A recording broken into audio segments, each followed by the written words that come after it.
Mi hija me robó, desapareció de viaje con su marido y sus padres, dejando la casa destrozada y la cuenta bancaria vacía. 2 días después, llamó gritando, «Te odio. Tienes que parar con esto». Esperaba que buscara perdón.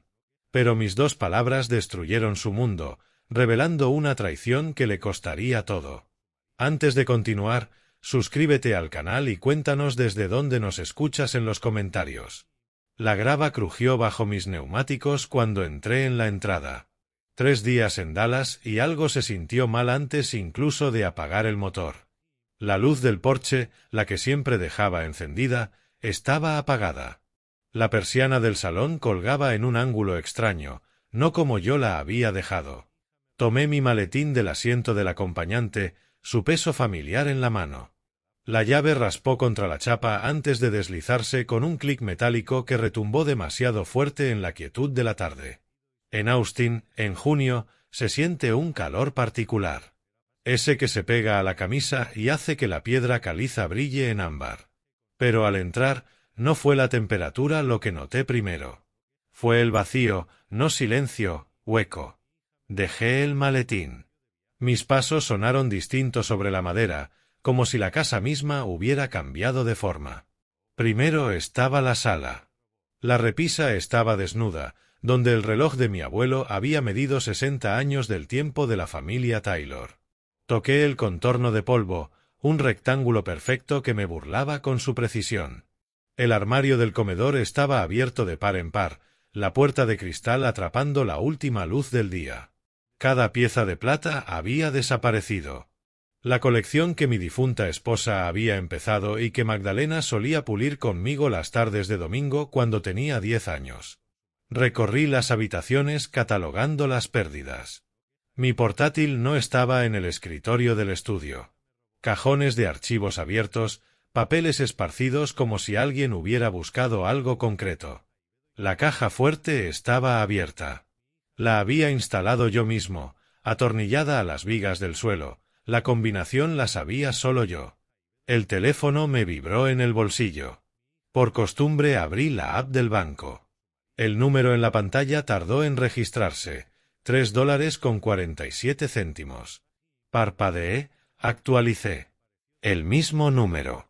Debería marcar cifras en los cientos de miles. Mi cuenta de jubilación, construida durante 34 años como fiscal. Dinero que había ahorrado para un futuro que de repente se sentía muy incierto. Las manos se me enfriaron a pesar del calor. Llamé al banco. Música de espera demasiado alegre. Prompts automáticos que atravesé con creciente tensión. Por fin, una voz humana. Señor Taylor, aparece un retiro de $42.000 el 15 de junio. Autorizado por Magdalena Taylor Lawrence usando un poder notarial otorgado en marzo de 2023. Las palabras pegaron como el testimonio de un testigo que creía fiable. Y el 16 de junio, el 17 de junio, mismo patrón, señor. 3 retiros máximos consecutivos. Total, $127.000. La pausa se extendió. Afuera, las cigarras empezaron su zumbido vespertino. Gracias. Por favor, marque mi cuenta para revisión por fraude. Señor, con poder notarial válido, técnicamente no procede marcarla así. Colgué y me quedé en la cocina, el teléfono caliente contra la palma. Solo una persona tenía llaves. Solo una persona conocía el código de la alarma. Solo una persona tenía poder notarial. Algo que le había dado a Magdalena hace 2 años, una medida práctica para emergencias. Si sufría un derrame durante un juicio, si algo pasaba en uno de mis viajes, nunca imaginé que lo usaría así. Intenté llamarla, directo al buzón. Su voz, brillante y grabada, sin sentido. Hola, soy Maggie. Deja un mensaje. Magdalena, soy tu padre. Estoy en casa.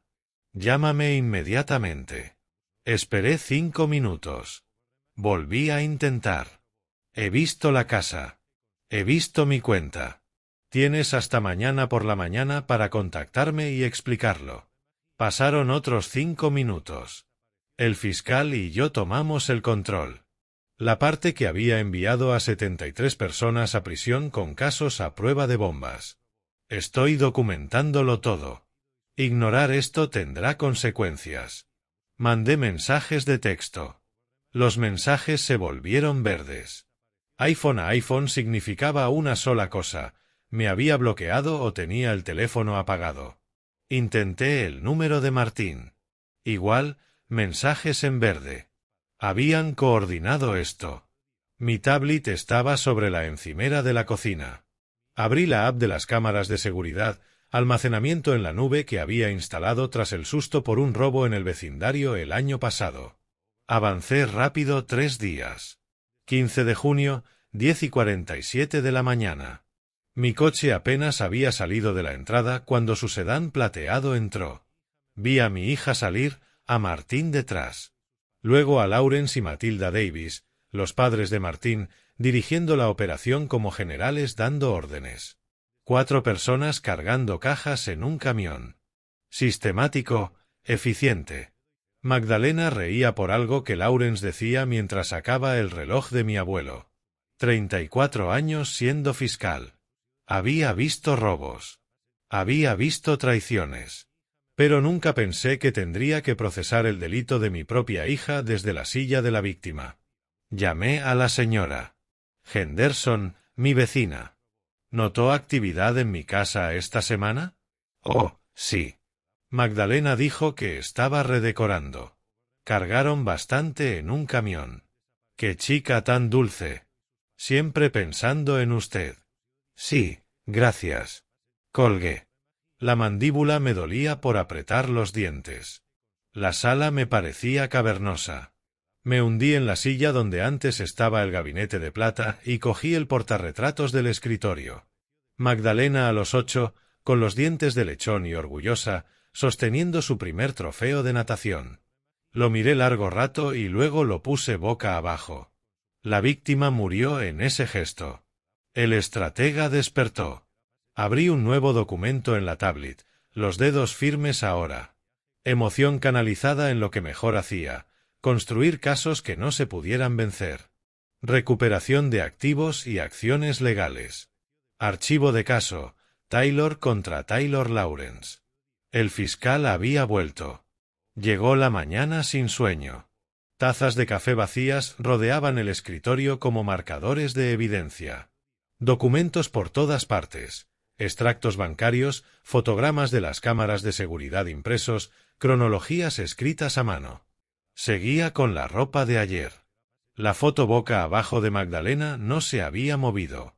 La luz del alba entró por la ventana, tiñéndolo todo de un azul pálido. Intenté su número otra vez. Buzón. Correo electrónico sin respuesta. El correo de trabajo de Martín rebotó con un mensaje de fuera de la oficina. Llamé al teléfono fijo de sus padres. Su contestador respondió. La voz agradable de Matilda pidiéndome que dejara mensaje tras el tono. No lo hice. La coordinación del silencio confirmó lo que sospechaba. Esto no fue un impulso. Lo habían planeado, discutido, acordado guardar silencio hasta que yo me rindiera, hasta que pasara tanto tiempo que las opciones legales se estrecharan. No usaba redes sociales. Los fiscales trabajaban con hechos, no con vidas curadas.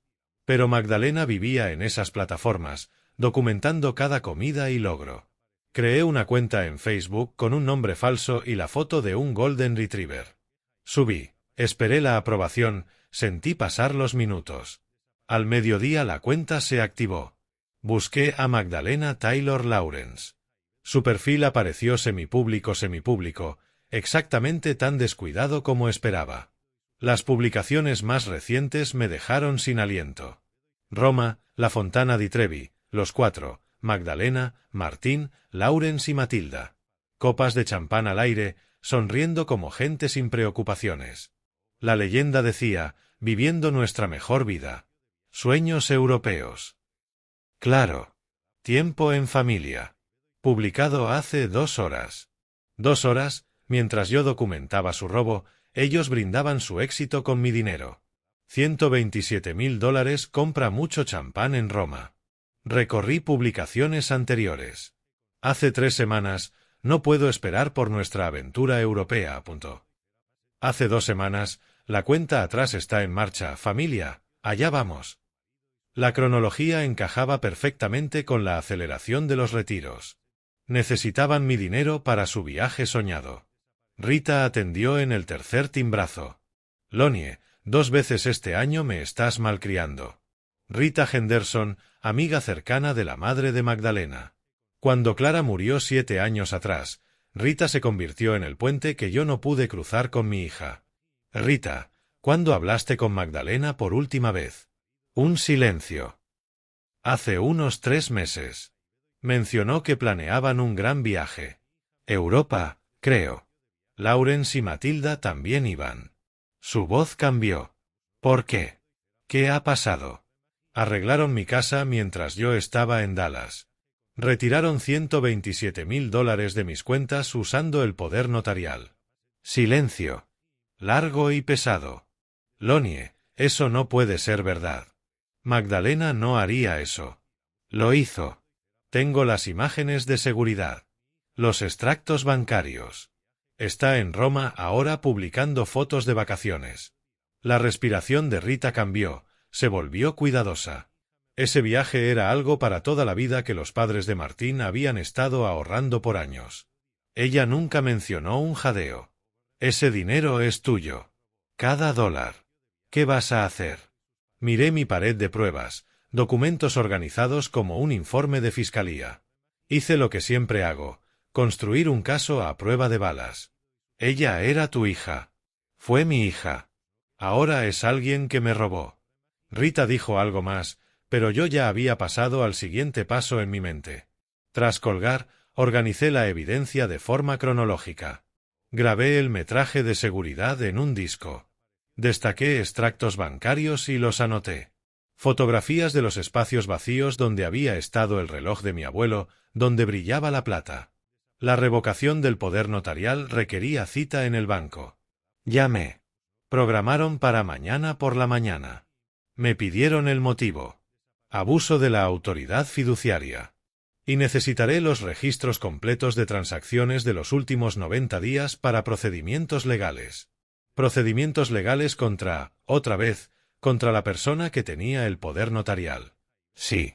La noche cayó sobre Austin, pintando las colinas con óxidos y ámbar.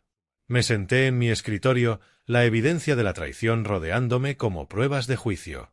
Una caja con fotos de la infancia de Magdalena estaba junto a la puerta, sellada con cinta y etiquetada almacenamiento en marcador negro. Dentro, trofeos de fútbol, programas de obras escolares, bailes de padre e hija. Nada importaba. Abrí un nuevo documento en el portátil, lo titulé Plan de Acción y escribí 4 puntos. 1. Revocar el poder notarial. 2.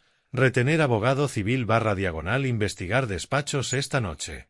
3. Presentar denuncia policial por robo.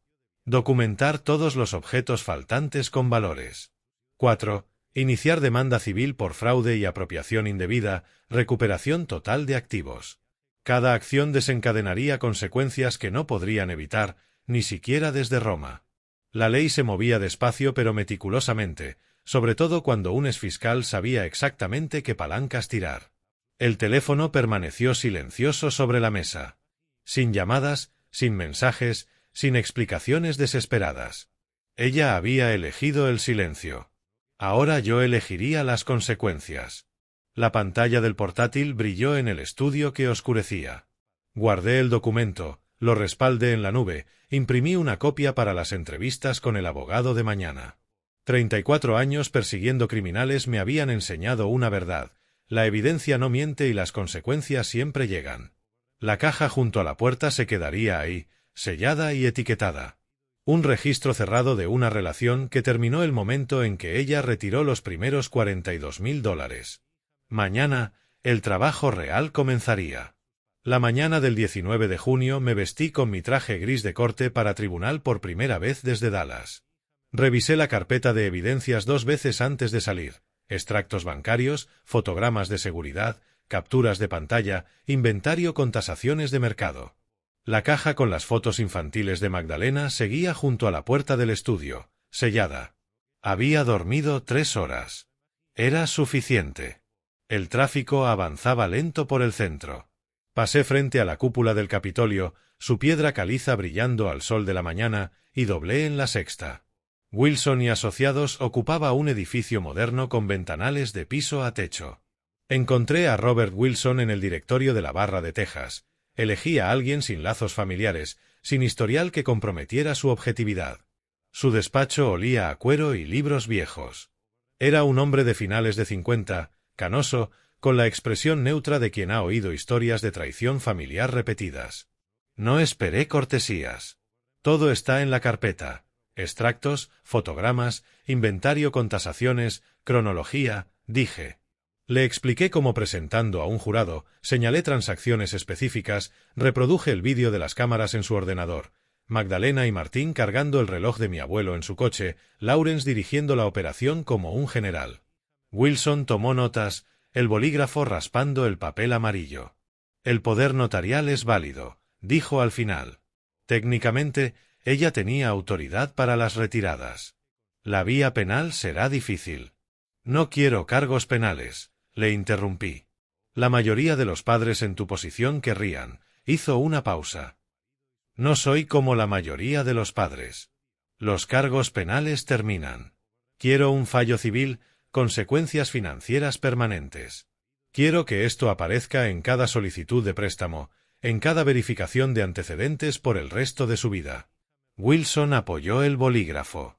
Puedo conseguirlo. Pasamos 2 horas construyendo la estrategia.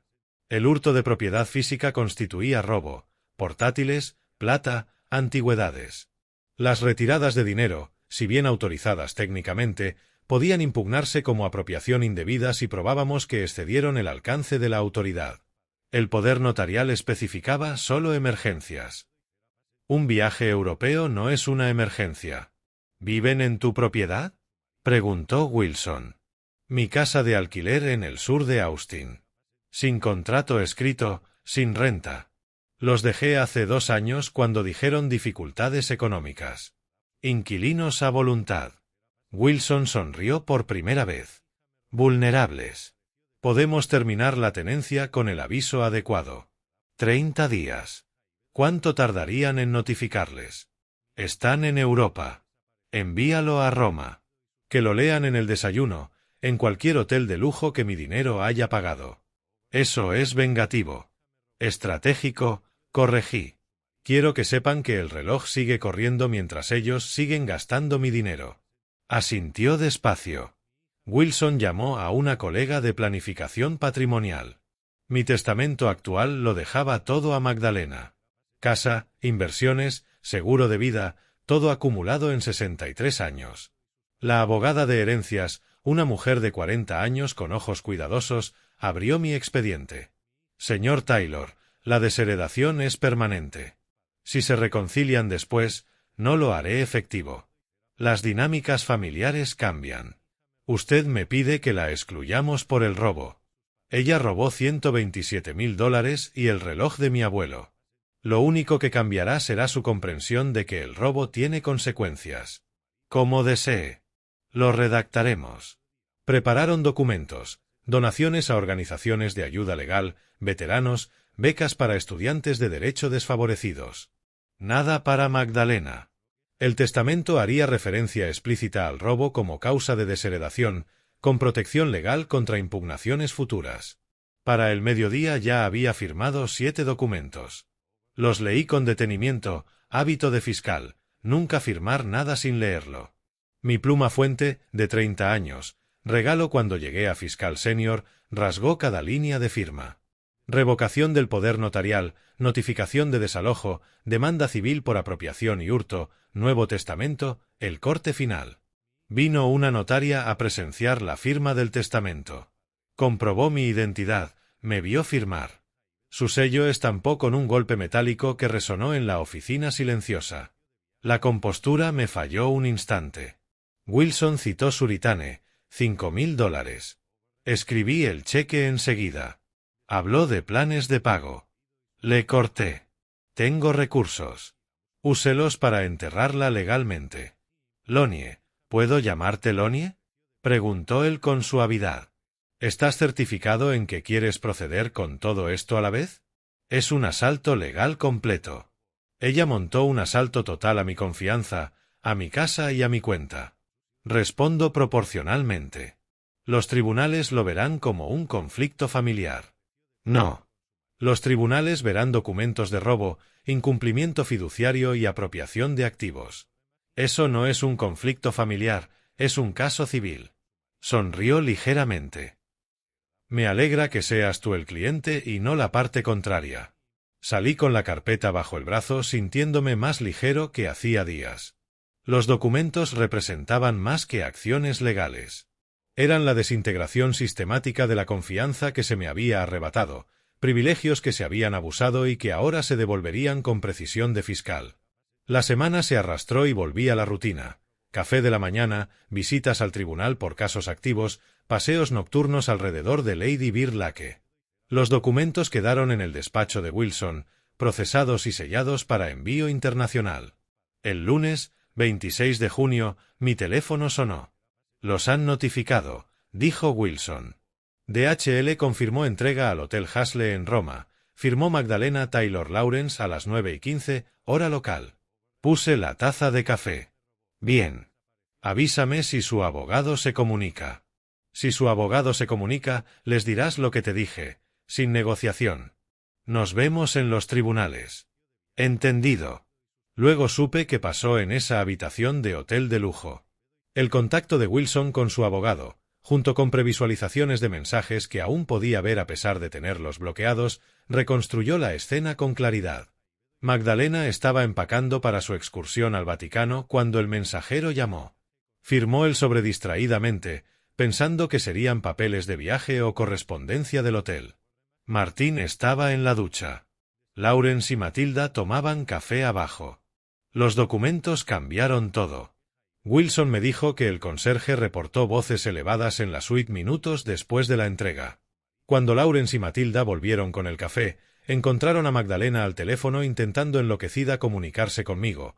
Martín, empapado en bata, leyendo los papeles con horror creciente.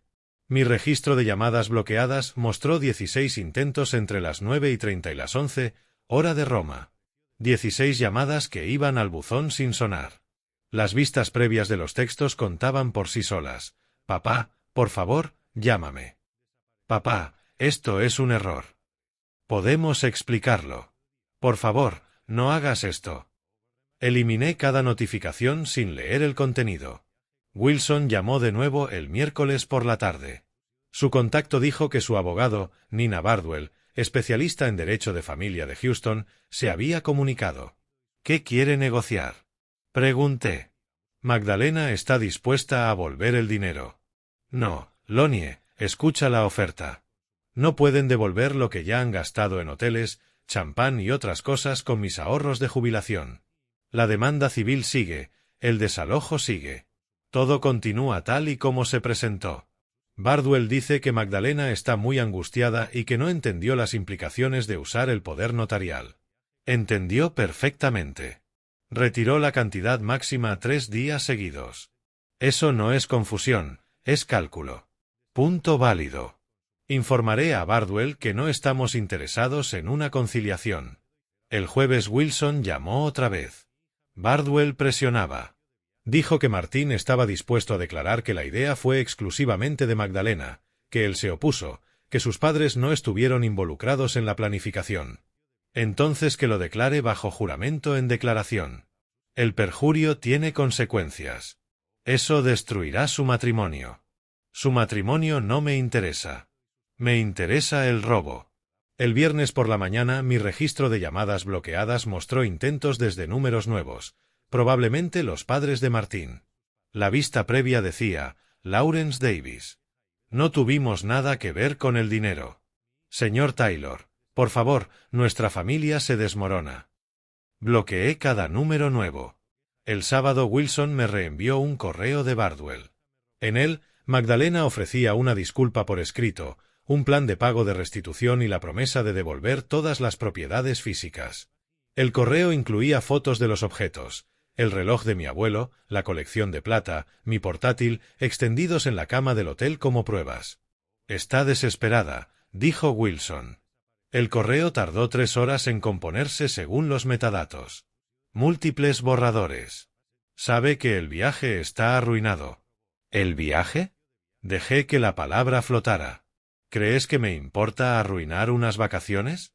Lo que quiero es que entienda que las acciones tienen consecuencias permanentes, que la familia no otorga inmunidad ante la rendición de cuentas, que la traición tiene un precio que pagará durante años.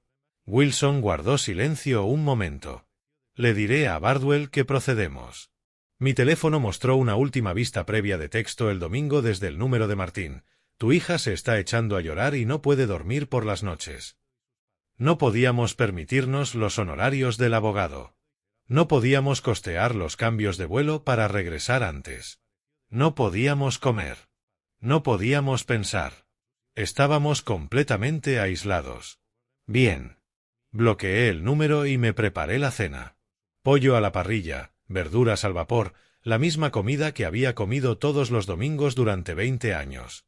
La rutina era reconfortante, predecible, a diferencia de las hijas que roban y los yernos que las ayudan a hacerlo.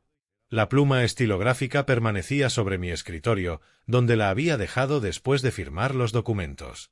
30 años de firmas, la mayoría en escritos de acusación que enviaron a personas a prisión por exactamente lo que Magdalena había hecho: traicionar la confianza, robar a quienes confiaban en ellos, creyéndose lo suficientemente astutos para salir impunes. Ninguno lo consiguió. Ella tampoco lo haría. Afuera, la tarde en Austin se acomodaba en su patrón habitual: el canto de las cigarras, el tráfico lejano y la temperatura bajando finalmente de lo insoportable a lo simplemente incómodo. Adentro, sentado en la sala vacía donde antes brillaba la colección de plata y donde el reloj de mi abuelo marcaba las horas, sentía nada más que satisfacción. Los documentos habían sido entregados. La trampa estaba tendida. Las 2 semanas restantes de su sueño europeo serían un tormento. Cuando regresaran a Austin, comenzarían las verdaderas consecuencias. Pasaron 2 semanas. Llegó el 10 de julio, caluroso y pesado, ese tipo de tarde en Austin que hace sudar la piedra caliza. Estaba en mi estudio revisando documentos cuando escuché un coche en el camino de entrada. Miré por la ventana. El sedán plateado de Magdalena, cargado de maletas. Habían regresado de Europa. No salí, no abrí la puerta. Me quedé observando, taza de café en mano. Magdalena se acercó primero, Martín, detrás con una maleta.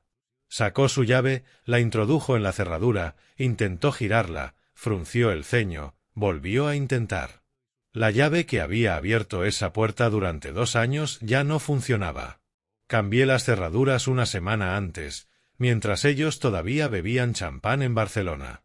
La ley de desalojo de Texas era clara.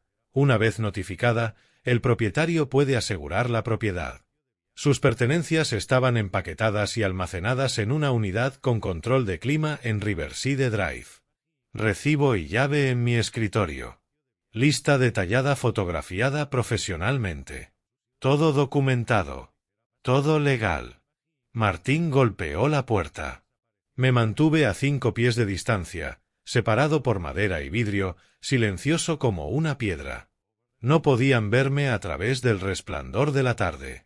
Magdalena sacó su teléfono, número bloqueado, sin conexión. Rodearon hacia la puerta trasera, también bloqueada, miraron por las ventanas, llamaron de nuevo. Otra vez. Después de 10 minutos, se marcharon. La pluma estilográfica de la firma seguía sobre mi escritorio. La recogí, comprobé su peso, la dejé de nuevo. Primera batalla ganada sin pronunciar una sola palabra. 3 días después, Wilson llamó. Bardwell había presentado su respuesta. Alegaba un acuerdo verbal de regalo y desalojo retaliatorio. Dejé la taza de café. Esperado. ¿Cuál es su evidencia? Patrón de apoyo financiero pasado.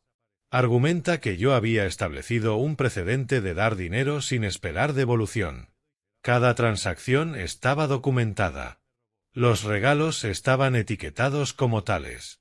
Los préstamos como préstamos. Este retiro no era ninguno de los dos. Lo sé, pero busca simpatía. Padre cruel que expulsa a su hija. Padre firme que hace cumplir las consecuencias del robo. Trae los registros bancarios mañana. Cada transacción de los últimos 5 años mostrará al jurado exactamente qué precedente establecí. Saqué la carpeta titulada Historial Financiero Magdalena. Años de extractos bancarios, cada uno con mis notas manuscritas. Pago inicial de auto, préstamo, devolución esperada. Facturas médicas, regalo, sin devolución, deuda de tarjeta de crédito, préstamo, plan de pago discutido. Cada transferencia categorizada, fechada, justificada. Fotografié cada página y la envié a Wilson con marca de tiempo. Esa tarde, sonó mi teléfono desde un número desconocido. Código de área de Houston. Casi lo ignoro, pero reconsideré. Si era Lawrence Davis, quería que quedara registro.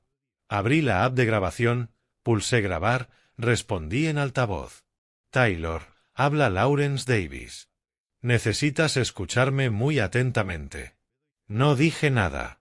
Tomé una pluma y empecé a escribir en mi cuaderno legal. Magdalena es tu hija. Estás destruyendo su vida.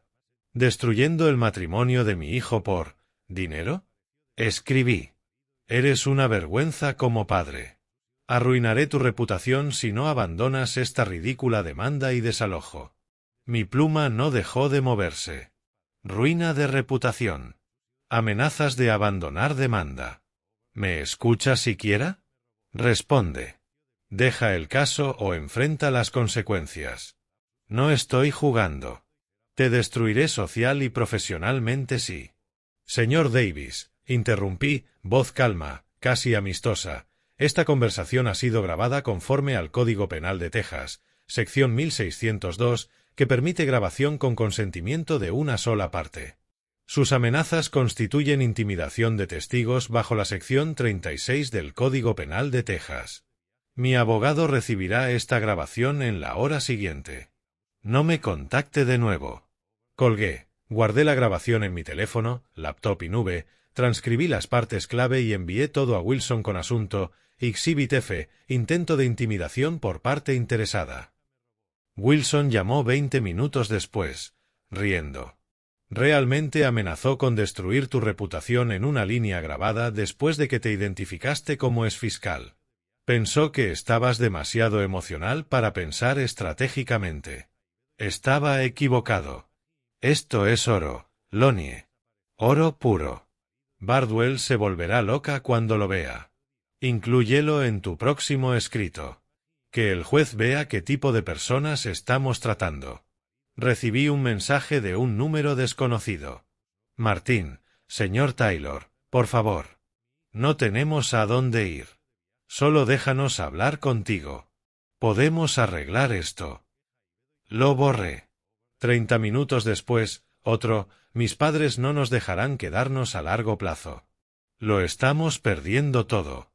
¿No te importa nada? Otro, te lo suplico. Magdalena se está desmoronando. Es tu hija. Por favor. Bloqueé el número sin responder. Antes del atardecer, conduje a la unidad de almacenamiento en Riverside. La desbloqueé, revisé el contenido, muebles empacados, de suelo a techo, organizados profesionalmente, clima controlado, intactos. Lista detallada pegada en la puerta, cada posesión catalogada. Fotografiada, con fecha y hora visible en la pantalla de mi teléfono. Creían que el viaje terminaría regresando a comodidad y seguridad. En cambio, regresaron a cerraduras que no reconocían sus llaves y pertenencias en un almacén. Pensaban que robarme no tendría consecuencias porque siempre había perdonado antes. Confundían paciencia con debilidad. Ese error definiría el resto de sus vidas. Una semana después, Wilson llamó solicitando todo el material de evidencia. Descubrimientos en curso. Cualquier cosa que contradijera su alegato de regalo verbal. Revisaría de nuevo las grabaciones de seguridad. No debía faltar nada. Esa tarde, en mi estudio, revisé el archivo en la nube de junio. Ya había extraído los momentos clave: Magdalena cargando cajas, el robo sistemático. Pero la exhaustividad era un hábito de fiscal. Comencé desde el principio, a doble velocidad. 13 de junio, 2 días antes de mi viaje a Dallas. El auto de Magdalena entró solo. Salió 20 minutos después con varias cajas pequeñas. Exploración previa. 14 de junio, tarde, volvió acompañada. Un hombre, no Martín, de cabello oscuro y más alto. Entraron juntos. Reduje la velocidad al tiempo real. El hombre puso su mano en su cintura mientras caminaban hacia la puerta. Un gesto íntimo, demasiado familiar para una amistad casual. Desaparecieron dentro. Las cámaras no cubrían habitaciones interiores. La privacidad había parecido importante al instalarlas. Ahora maldigo esa decisión. 40 minutos después emergieron. Él reía. Ella se acomodaba la camisa. La abrazó junto al auto, la besó. No un beso amistoso. Uno profundo, prolongado, que me dijo todo lo que necesitaba saber sobre su relación. Mi café se enfrió en la mano. Rebobiné, volví a ver, verifiqué la fecha. 14 de junio, 4:47. Martín estaría en el trabajo. Avancé rápido los días siguientes, mismo patrón. 15 de junio, mientras estaba en Dallas, el hombre llega a las 2:30, se va a las 4:15. 16 de junio, llega a la 1, se va a las 3, siempre cuando Martín trabajaba. 17 de junio, día antes de mi regreso, ayudó a cargar el reloj de mi abuelo. Parte del equipo del robo, no solo compañero de aventura de Magdalena, su cómplice. Me recosté en la silla, mirando la imagen congelada. La cara de mi hija riendo, el brazo del hombre alrededor de su cintura, mi propiedad siendo robada al fondo. 34 años de fiscal, había visto familias destruidas por infidelidades, esposos mentir bajo juramento, hijos convertidos en armas en divorcios. Juré no ser nunca de los que usan el dolor privado como munición pública. Pero esto cambiaba el cálculo. Ella no solo me había robado. Había traicionado a Martín mientras me robaba. Usaba mi casa para la aventura mientras planeaba el saqueo. La grabación lo hacía peor, mostraba un nivel de engaño calculado que no había apreciado completamente. Wilson necesitaba saber. Esta era evidencia de carácter, de patrón de engaño. Un jurado vería que el robo no era impulsivo, sino parte de una red de mentiras más grande. Mi mano flotó sobre el teléfono. Luego pensé en Martín. ¿Débil? Sí. ¿Cómplice? Absolutamente. ¿Pero merecía que se revelara la infidelidad de su esposa en el tribunal? ¿Ese humillamiento público? El sol se puso, pintando el cielo del color de sangre vieja. Serví 2 dedos de bourbon, el primer alcohol desde que todo esto comenzó. Sorbé despacio mientras la grabación se reproducía en bucle. Magdalena y su amante. Mi propiedad desapareciendo en su camioneta. Todo conectado. Todo documentado. Tomé una decisión que incluso a mí me sorprendió. No se lo contaría a Wilson. Aún.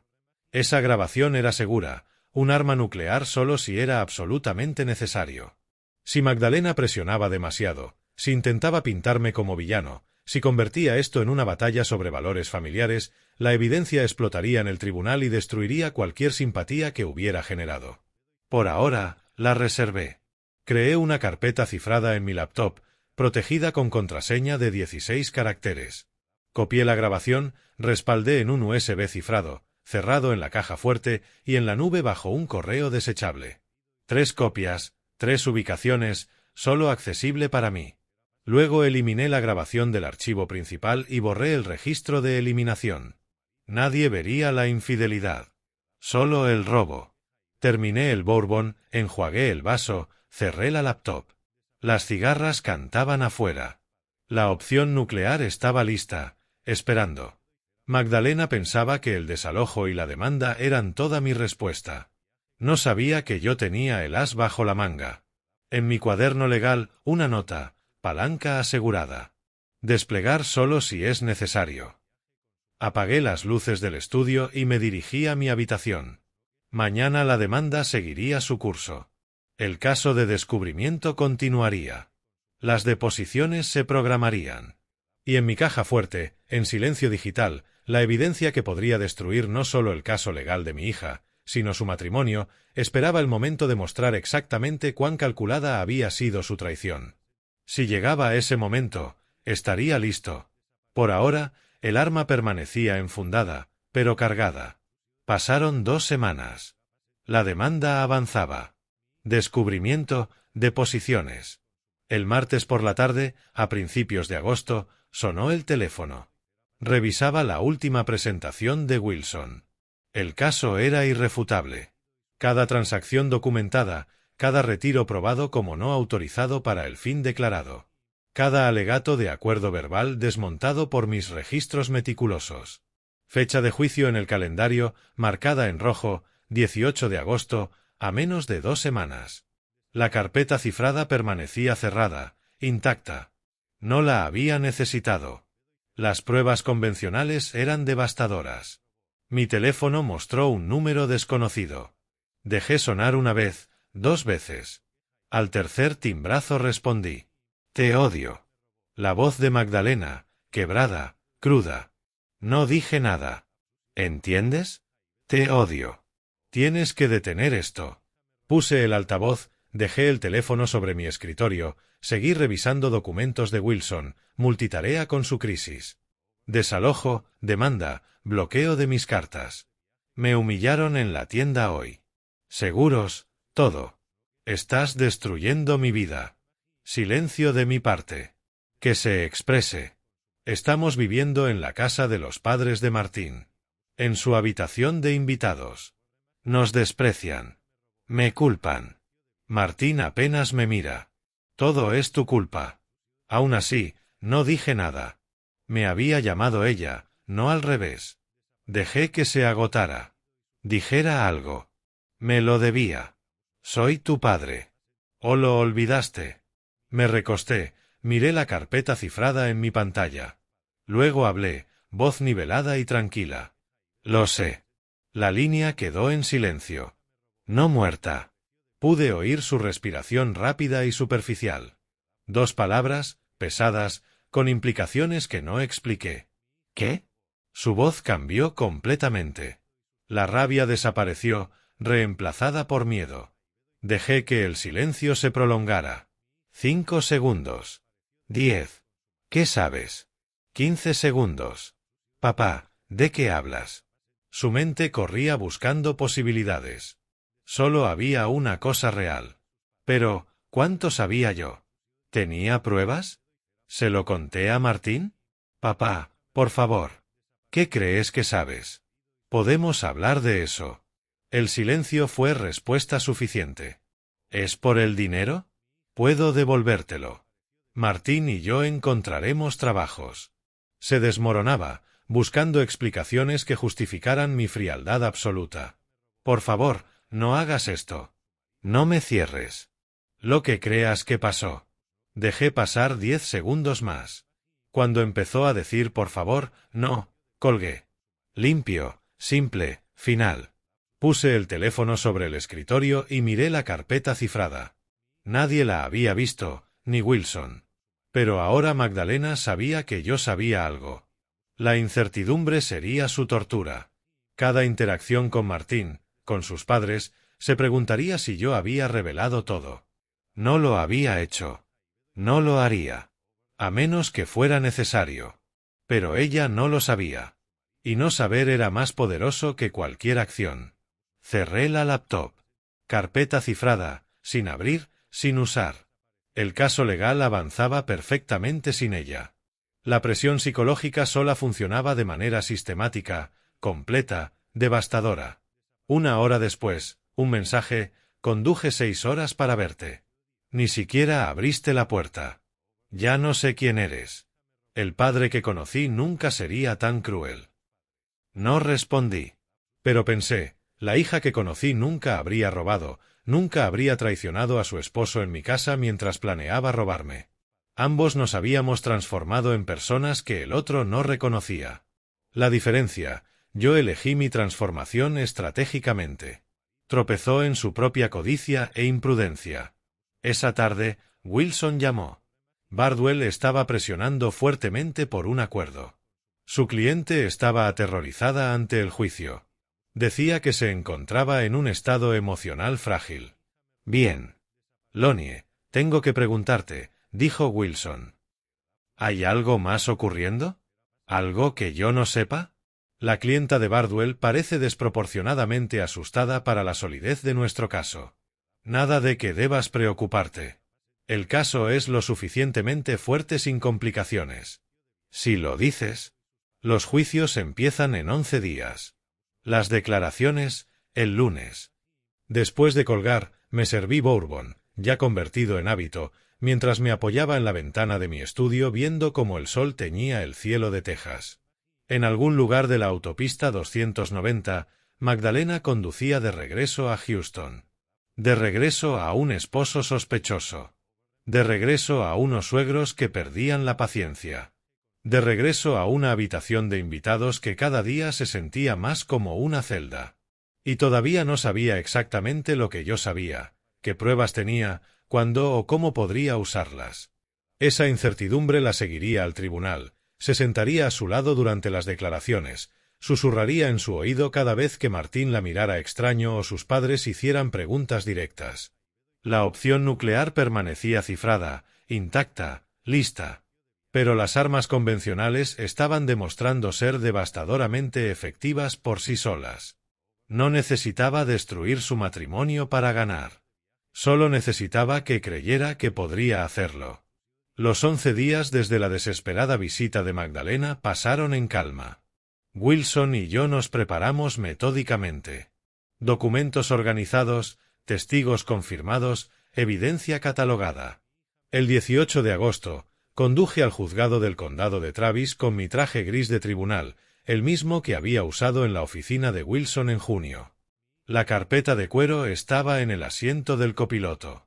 La carpeta cifrada con las grabaciones del affair permanecía en mi laptop en casa, sin abrir, innecesaria.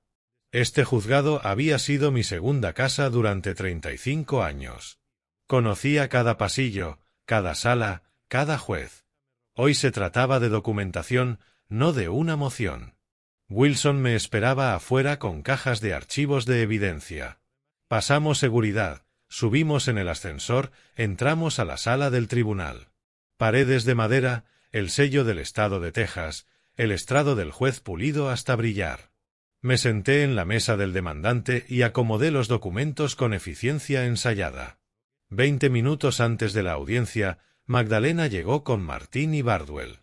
Se la veía agotada, ojeras marcadas, evidente pérdida de peso, energía nerviosa irradiando en cada movimiento. Martín parecía resentido, manteniendo distancia incluso mientras caminaban lado a lado.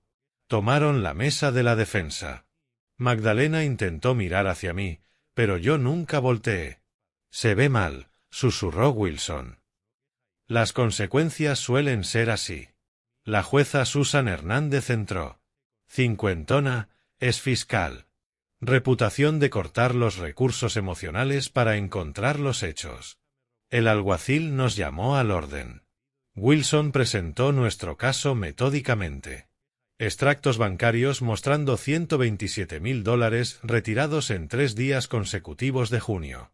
Mientras yo estaba en Dallas, se proyectaron en el monitor las grabaciones de seguridad. Magdalena, Martín, Lawrence y Matilda Davis cargando sistemáticamente mis pertenencias en vehículos. La sala observó en silencio. Magdalena se estremeció al ver su propia imagen.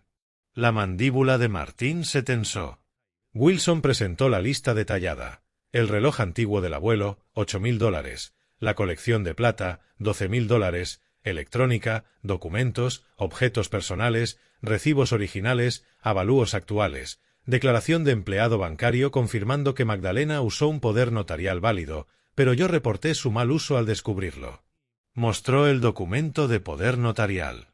Su señoría, esto autoriza decisiones médicas y financieras de emergencia, no enriquecimiento personal ni vacaciones de lujo. Luego, la línea de tiempo, sellos de pasaporte mostrando salida a Europa un día después del retiro final. Publicaciones en redes sociales citadas por la citación judicial. Fotografías de champaña, hoteles de lujo, 4 caras sonrientes en la fuente de Trevi, subtituladas Viviendo nuestra mejor vida. Bardwell intentó defender.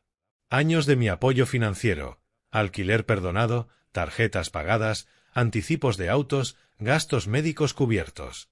Alegó que yo había establecido un patrón de regalos sin esperar reembolso, que Magdalena razonablemente creía que el dinero estaba disponible. Esto es un padre desalojando a su única hija, dijo Bardwell, voz modulada para suscitar simpatía, dejándola sin hogar. Esto es asunto familiar, no un crimen. Testificaron testigos de carácter. Siempre apoyé a Magdalena económicamente, nunca exigí devolución. Bardwell argumentó que el desalojo era retaliatorio, la demanda punitiva. La jueza Hernández escuchó impasible. Wilson lo desmanteló pieza por pieza. Mi documentación, cada transacción previa claramente etiquetada, préstamos marcados como préstamos, regalos como regalos, fechas y ocasiones específicas. Los $127.000 no tenían autorización, ni discusión, ni justificación de emergencia. Historial de mensajes extraído de los registros telefónicos. Cada solicitud previa de Magdalena era específica. Necesito $500 para el arreglo del coche. ¿Puedes ayudarme con un gasto médico de $1.200? Nunca autorizaciones en blanco.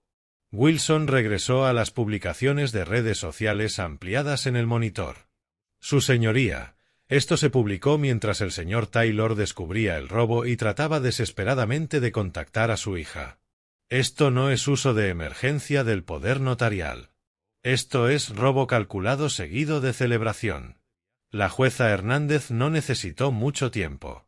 Dictó desde el estrado, el poder notarial fue mal utilizado. La demandada no tenía autorización para este retiro. Sin embargo, dado el vínculo familiar y el historial de apoyo financiero, el tribunal determina responsabilidad parcial. Sentencia: $95.000 pagaderos por Magdalena y Martín de manera conjunta en 12 meses o el tribunal autorizaría la incautación de bienes. Desalojo confirmado como legal y correctamente ejecutado. Cada parte paga sus propios honorarios. El rostro de Magdalena se descompuso. Martín miró la mesa. Bardwell tomó notas para apelar, pero su lenguaje corporal mostraba derrota. Salimos al pasillo. Pisos de mármol, techos altos, sonido de la justicia resonando en las paredes de piedra.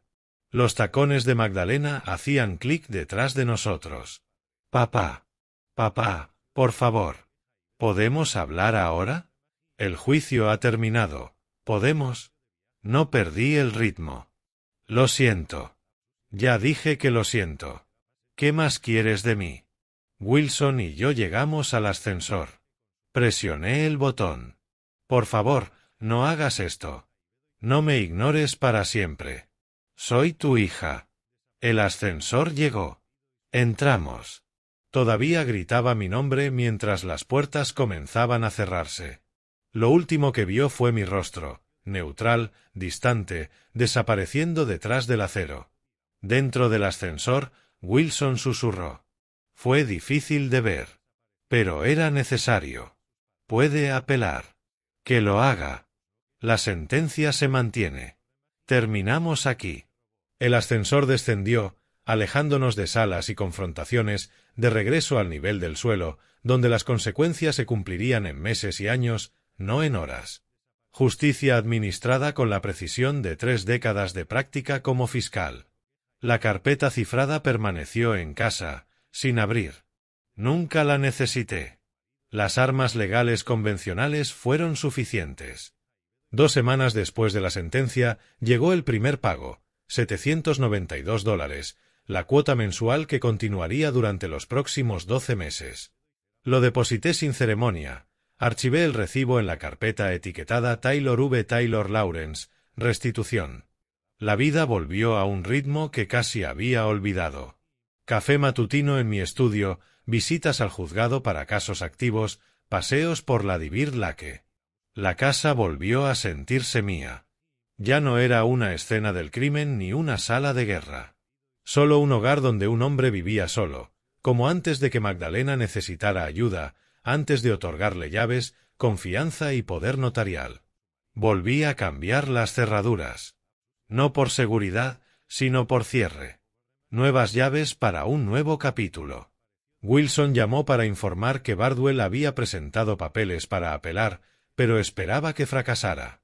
La sentencia era sólida, la evidencia abrumadora. Magdalena y Martín pagarían durante años.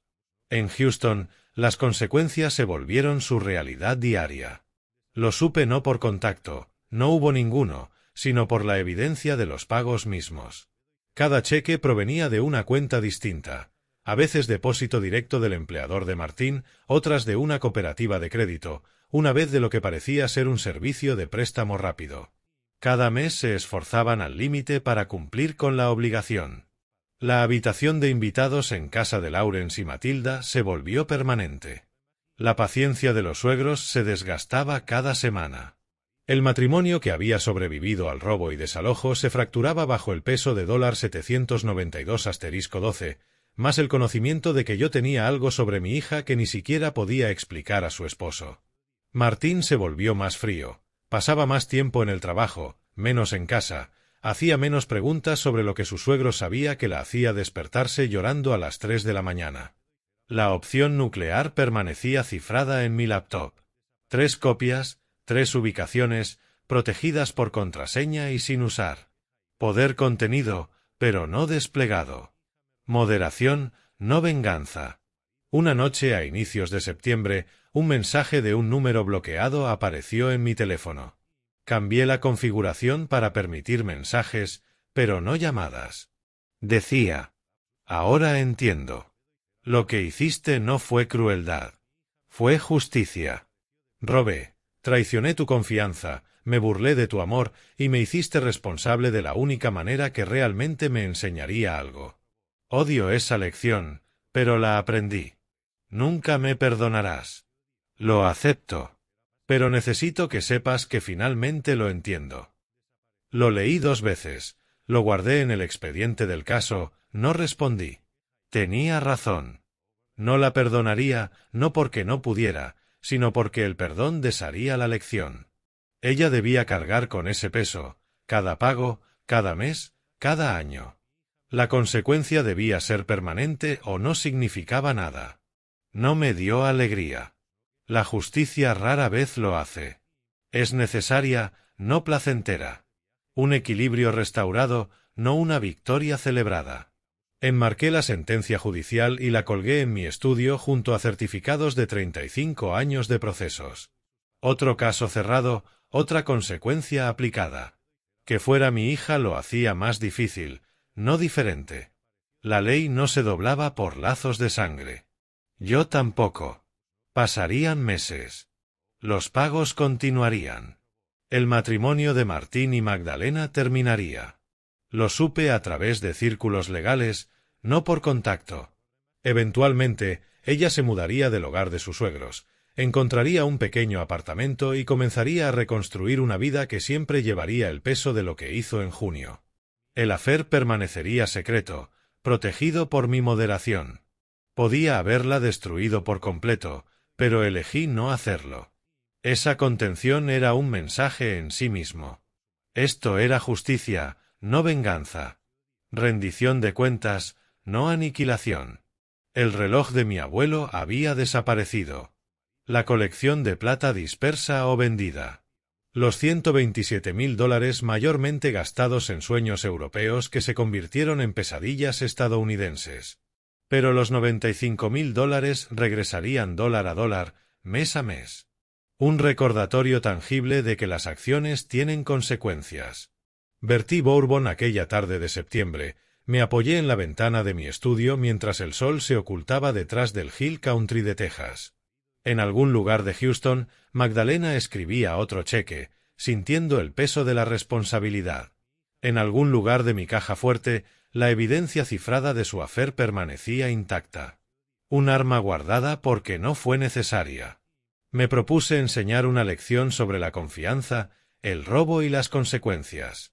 La lección tomó 3 meses, costó miles en honorarios legales y rompió una relación que había definido más de 30 años de mi vida. Pero la lección perduró, y eso, mientras la oscuridad caía sobre Austin, era todo el objetivo. El expediente del caso cerrado. El calendario de pagos en marcha. La vida siguió. Justicia administrada con la precisión de un fiscal que pasó 3 décadas demostrando que nadie, ni extraños, ni amigos, ni familiares, está por encima de la responsabilidad. Mi teléfono permaneció en silencio. El número bloqueado no envió más mensajes. La pluma del documento firmado seguía sobre mi escritorio, lista para la próxima firma, el próximo caso, la próxima aplicación de consecuencias que algunos pensaban que no les afectarían. Siempre lo hacía. Siempre lo haría. Si te gustó esta historia, dale me gusta a este vídeo, suscríbete al canal y comparte tus impresiones en los comentarios. Para escuchar la próxima historia, haz clic en el recuadro a la izquierda. Gracias por mirar.